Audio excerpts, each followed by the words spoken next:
All right, y'all. We got a bonus for you right here, right now. Welcome to the PorterWay Podcast again.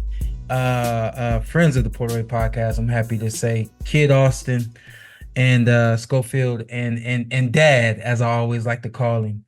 How y'all feeling after the win last night? Feeling great. Amazing. Yeah, Good. very good, very good. Um, first 12 rounds, right? That's your first time going 12, right? Yeah. Was that how was first time going 12? Uh, Me personally, we prepared for 10. So we thought we were fighting 10, and then the commission comes back with this paper and they got it wrong. So it looks like you'll be fighting 12 rounds. I was like, Yeah, man, they popped it on us. We signed a contract for 10 rounds, trained, and at the last minute in the dressing room, they said, you know what? We got to make this 12 rounds. And they made us change it to 12 rounds right in the dressing room. But I got them ready for 10 rounds. Like if you see rounds, he in there. 11 rounds and looking that good. But that wasn't at first when they came back, I thought they were saying they were changing it from 12 to 10. So like after the 10th round, ring girl getting in with the 11th round, I'm like, what? Dang. Hey, that wasn't y'all first time though, right? Getting some paperwork come to the back room on the night of. That's your first time? Yeah, I never even knew about that. That was my so we got to prepare for 15 rounds. They might pop up on us and be like, here, initial this, we changing it. Yeah. Well, hey, congratulations on making it this far without having to go through the BS of boxing, but also welcome to the BS of boxing. I don't think y'all should expect that anymore, but man, listen, expect it some more. Those are the things that happens in boxing nowadays. So there it is, just a little bit better. All that being said though, let's go back real quick. When they come to the back room and they tell you that they got to make it 12, the thing that I knew was this was for a title, right? Yeah. So this was supposed to be 12. They made a mistake. For you, Dad, when they come to the back room, did they explain the details? Did they explain this is a championship fight, so this has to be a 12-rounder, or did they just kind of come back like we made a mistake? It's actually a 12-rounder. How was that conversation? Came in and said, listen, we made a mistake and we apologize, but we need you to sign here for 12 rounds. We know y'all prepared for 10, but we made a mistake. It's supposed to be 12. Do what y'all got to do to get through this. And that was it. And we initialed, and he had to buckle down like, yo, we got to get through this. And Dad, you ain't make a fuss. My dad would have been back there. Because commissioners and everybody was back there. It's like, yo, what you gonna do? Either you're not fighting or you're signing right here. So I just had to buckle down. All right. Well, you swallowed the hard pill on this one, but on the next one, you gotta make a fuss. Stuff like that ain't supposed to happen less than 24 hours before a fight. If it's signed less than 24 hours before the fight, what's signed is signed. Right. So, yep. So, but moving forward, you get into the ring, and I know you post fight, you said, man, I hit this dude with 4 punches. He was still there. Yeah. Well, again, welcome, big dog. Like I know we've had a lot of people. I know y'all have seen a lot of people have compared you and our styles, even our facial structure, the whole nine. And like people ask me, "Yo, is this your illegitimate child?" You know, stuff like that. When I watched you hit this dude with a 4-piece combination and he didn't go nowhere, I was like, "Yeah, well, I've been there before." So welcome. But again, kind of take us through that round after round. You kind of having your way. A little moment in the 3rd round, but as the fight started, it looked like y'all had prepared to do a lot of movement, a lot of boxing. Tell us about the game plan going up against Giron. Yeah, the game plan was just to keep him moving because we knew I was bigger than him, but looking at him, like we could tell he had power. He had some big hands and big forearms, so we knew he had a little power. And then studying his fights, he's a fighter that's not gonna stop pressing you. He's a fighter that's gonna throw everything hard, no matter how tired he is. So the game plan was just to keep him moving, keep him on the jab. And then, that was really it. That was the whole game plan. Just keep him on the jab. And if the openings is there, try to catch him with a hard punch and, just keep boxing. So I'm going to ask you first, Kid Austin. You knew what the game plan was, and you was good with the game plan in training, right? But on fight night, did you, with all of the movement and speed that you had to use in your mind, did you feel somewhat of like I'm a punk if I move? Like what caused you to try to stand there and trade with him? Okay, so I give you the breakdown. So I know like what I remember, as far as I can remember, correct me if I'm wrong. Like the first couple rounds in boxing, do what I'm supposed to do, stand on the end of my jab.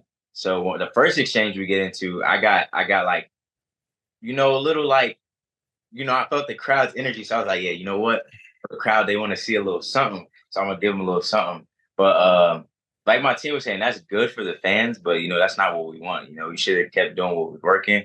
And they right. And then when I got dropped with that shot in the 11th, that made me even more like, all right, now you gotta come finish me. Like, see if you can come finish me. Well, what about turning around? Oh yeah, turn around. I was like, that was the first time like I ever turned around. Cause like I never been hit in the back of my head like that. And Yeah. I always seen people get hit in the back of their head and complain, and I always be like, man, that bad? Like they just crying. But like when it could really like mess with your leg. So I turned around because I was like, man, like I gotta shake that off. Like it was a good shot. But I feel like I kind of turned my head, and I'm not, I gave him the opportunity. He took it. If he would have gave me the opportunity, I would have took it. So yeah. It was kind of like you turned and kind of like walked off.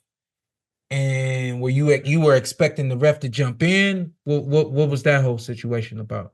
No, not really. Not in that you moment. You thought the ref was going to warn him? Not in that moment. So why would you turn around and walk Because away? I was like, I knew he wasn't gonna hit me. If he gonna hit me, that's like I knew he wasn't gonna hit me. So when did that happen? You got a lot of trust for somebody you gotta remember, I'm dizzy. Like that shot messed my legs up. So I'm like, it's boxing. You don't turn around. I mean, but we always had these disagreements. No, it ain't no disagreement. So that's one lesson I seen that we gotta work out. You don't do that. I don't care if you're dizzy. You bang out, you put your hands up, drop down the lower zone, and I would tell them, look down the arm, get the distance while you breathe. And it would go off. You don't do that turn around. So that's something that I seen, and I didn't like that. And I think that's something that Oscar didn't like. That's why he gave him a C-, because you don't down and do that. And but everything else, I believe, was a learning experience. And he did great, 12 rounds, this young, get these learning lessons. By the time he's 24, 25, 26, he in his prime, it's all good. So I'm loving it. I had a old lady behind me, an older lady behind me, and she saw you turn and walk away. She said, what is he doing? And Giron didn't take advantage of that moment, right? She tapped me on the back of my head, on the back of my shoulder. She said, Shawn, if Giron would have hit him, he wouldn't have been wrong for that, right? I said, no. I said, the rest, when they come into our locker rooms, they tell us to protect ourselves at all times. And the thing that we have to grow out of as like when you have a deep amateur pedigree coming into the pros, we're used to that, to the refs kind of always being in there to break. The refs ain't that close to us anymore. Y'all had a great ref on fight night, and he knew that y'all were two good boxers, so he wasn't that close because he knew he didn't need to be that close. But right there in that moment, man, if you had got hit and it had gotten worse for you, it wouldn't have been on the fighter. It would have been all on you. So definitely, I saw some learning experiences last night. We haven't done the podcast yet, but I'm gonna answer the whole C+, C- or whatever the hell Oscar said. I ain't gonna agree with that whatsoever, but I'll answer that. Y'all have already seen my answer to that on the PorterWay podcast. But you're the number one with the WBA, right? We're number 2 with the WBA and in line for Tank Belt. Yeah. They're gonna go a different route. So, and Tank is vacated. According to Coach Ellis, Tank is vacated because he's going to 140. Then he's retiring because he can't fight forever, but he's not running from Schofield. Everybody say I'm insane, Sean, calling him out, but that's the only way he's going to gain experience from the greatest fighters of this era is to share the ring. If the torch is going to be passed him later on in life, win, lose, or draw, he has to gain this knowledge, this experience. And he's number 2. He earned it. We fought our way up. We didn't get it handed to us. We fought our way to this position. And I really believe he will beat Shakur. I really that Shakur is not taking those shots. Shakur is not giving that output. Shakur is not that dog. So I really would love that fight. And then Javante, before he retire. But if we don't get it, then they saying Frank Martin. But first, let me hear, because you starting rumors. Yeah, you look at him. He started rumors on the PorterWay Podcast. We won't do rumors here. So let's go back to what you said about Tank moving up to 140. Who told you he was moving up to vacating and moving up to 140? Coach Ellis got an interview, his coach on Mill City, telling, and he even said, well, we're not running from Schofield, but we moving up to 140, then Tank is about to retire. And the WBA, the people, we with the WBA, they already said, you're in position to fight for the world title. And they threw up names to us that I don't want to start any rumors because it ain't solidified yet. Basically, would you fight this one, that one for the title? Because we're in position for it. So I'd rather fight those champions like Shakur for the title since he got a title and we could unify it. But if they don't want to fight and we got to fight one of these lower level fighters, then it is what it is. The next fight is you're looking at fighting for the WBA World Championship title in the next fight? No, in the next two fights. I want to get the next two fights. Now because I didn't like that. I loved the performance. He did good for a young fighter, but that turnaround wasn't good for me. And so I want to get him another fight before we step in, unless it's Shakur. If it's Shakur, we'll take that fight next. Just my input. I think that he's ready for 12 rounds now.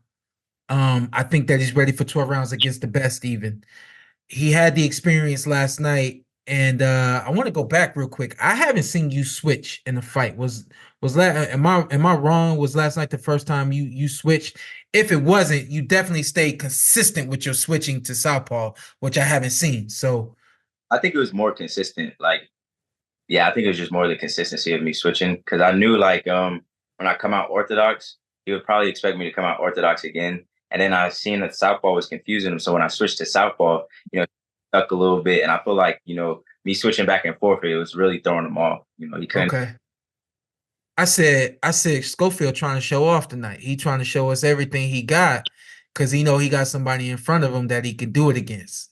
Was the switching, was that a part of the team game plan, or was that more so just you reacting and working off of instinct? I think it was more of a team thing. My dad, he would say switch to Southpaw sometimes, or like when I'm in orthodox, the jab in orthodox was getting him a lot.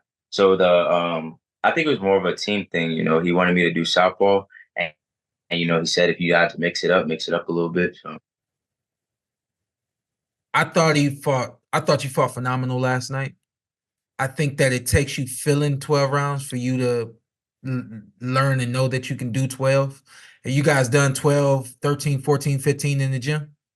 Mm-hmm. It's always a little different on fight night, but it's a lot the same as well. So, but when you get that answer on fight night, then it kind of lets you know, like, we good, we good moving forward. I know Dad said he wants you to get 2 more. He's seen some things he ain't like, so on and so forth. How do you feel about going 12 rounds and being in championship fights with I felt real good because it showed me like I could do it. Like, it wasn't that hard. You just got to get over that little hump. Once you get over that little hump, it's like it's there. I mean, I'm used to fighting 10 rounds. That's only 2 more rounds. So, it felt good, actually doing my first 12 rounds, defending my title, and, just banging it out, like getting through it. Felt good. Yeah. Go ahead, Dad. He got to get better. Watch him next fight. I know he learned a lot about not bringing his head forward. At least I didn't get a headbutt, though, this time.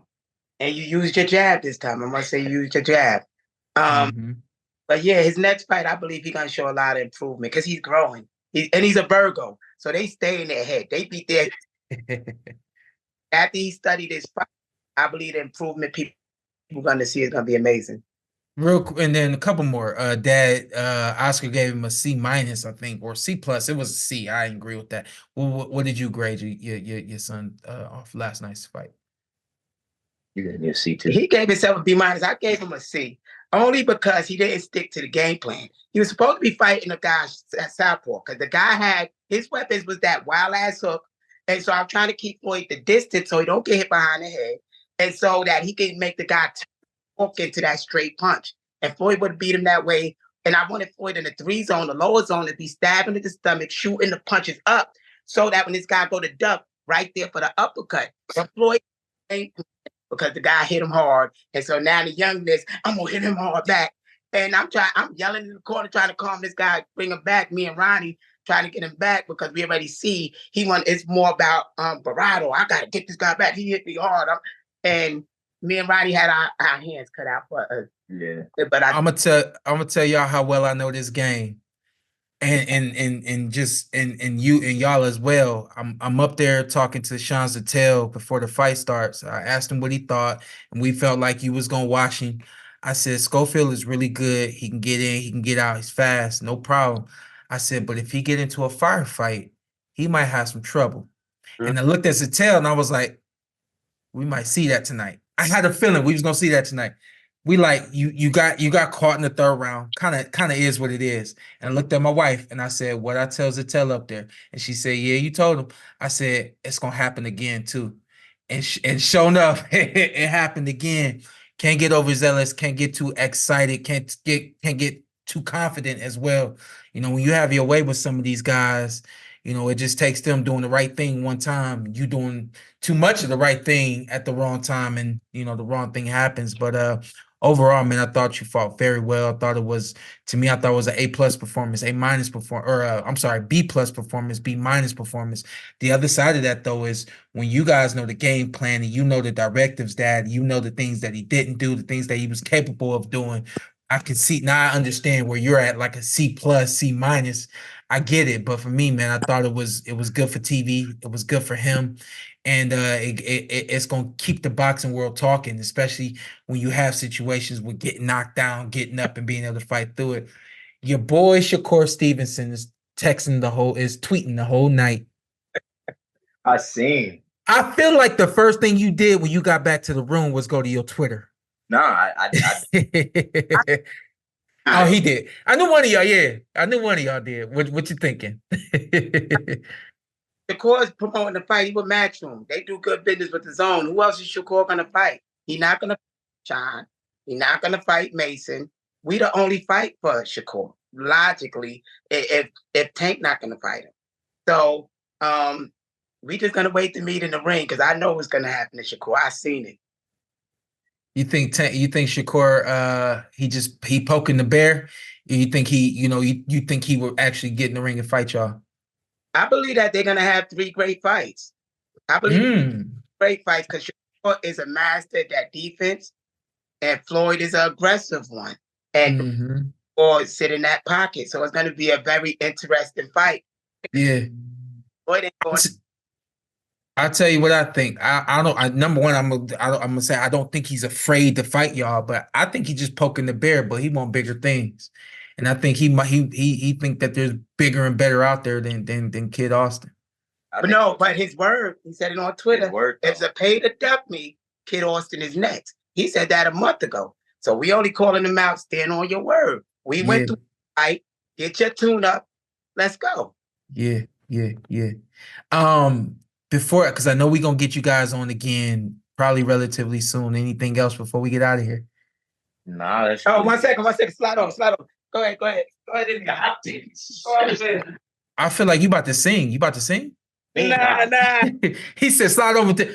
Okay. There he is. What you doing, sir? I'm in the house, man. You always bothering people. Well, they give me the OG pass, so I get to do that. Yes, sir. I'm sure you're proud of the young man sitting next to you. Ain't no question. He come a long ways. I've been watching him grow for a few years, and I'm glad to see him here.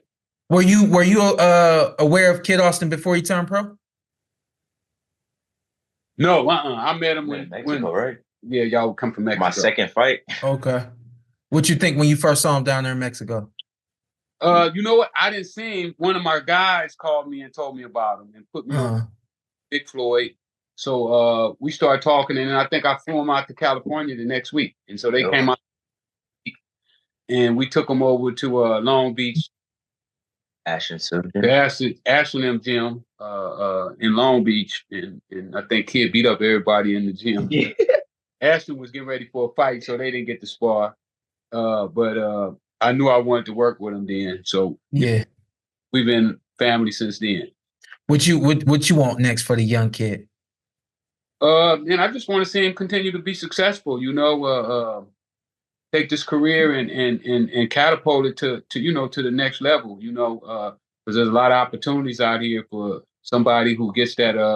And one of the reasons I got into boxing was because I know that people listen to boxers, and I think that there's a lot of things that you fear if you take it and catapult it to the next level. I'm getting ready right now. We're finna start shooting the Rick Ross movie, so yeah, I was about to ask you, Ricky, is the box? Say again. We finna hook up. Yeah, always ready to do that. But before I let you go, I gotta ask you: do you feel like the boxing world is taking you serious? Not yet, but they want to when they see these 4 new guys I got. Yeah, who you got? That is dynamite. Young, yeah, just turning 18, 17 years old. Raleigh Bourne out of New York. I got Shiloh Ashley out of Carolina. Jason Moreno out of New Jersey. And Jacob out of Atlanta. Okay. So I got a nice little roster right now, new guys, and I'm having fun with them. I'm getting to put my hand around them and mold them and do the things that I think is going to take them to that level that I know a fighter could go to. Absolutely, absolutely. Listen, we got to let you guys go because the PorterWay Podcast, we got to do our thing. We're going to catch you guys on the other side. Freeway, I'll be hitting you up soon, okay? All right, peace, man. Thank you, Sean. Kid Austin, congratulations, sir. Thank you, brother. Yes, sir. Talk to you soon. All right. Peace.